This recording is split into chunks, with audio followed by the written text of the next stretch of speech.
మొదటి శతాబ్ద కాలానికి అబద్ధం ఆడటమే తప్పంటే బోధనే అబద్ధంగా మార్చేస్తే మనిషితో మనిషే అబద్ధం ఆడకూడదు అన్నాడు. అలాంటిది దేవుని మాటనే మార్చి అబద్ధంగా మాట్లాడితే దేవుడు ఊరుకుంటాడా? కానీ ఆ రోజు జరిగిందా? జరిగింది. అందుకే మీకు అప్పగింపబడిన బోధ నిమిత్తం మీరు పోరాడండి అని యూదా పత్రికలో మాట్లాడాడు.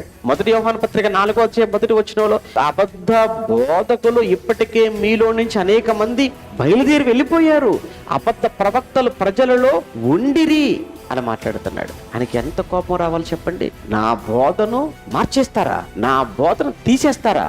నా బోధన నేను చెప్పిన సత్యాన్ని అసత్యానికి మార్చేస్తారా? మనిషితో అబద్ధం మాటమే సహించని దేవుడు తన మాటలను అబద్ధంగా మారిస్తే సహిస్తాడా? అందుకే అన్నాడు, మీలో అనేకులు బోధకులు కాకుండా జాగ్రత్త పడండి. బోధకులమైన మనకు మరి కఠినమైన తీర్పు. జాగ్రత్త, అబద్ధాలు చెప్పకండి, మోసం చేయకండి. అంటే మేము అబద్ధాలే చెప్తాం, మోసాలే చేస్తాం.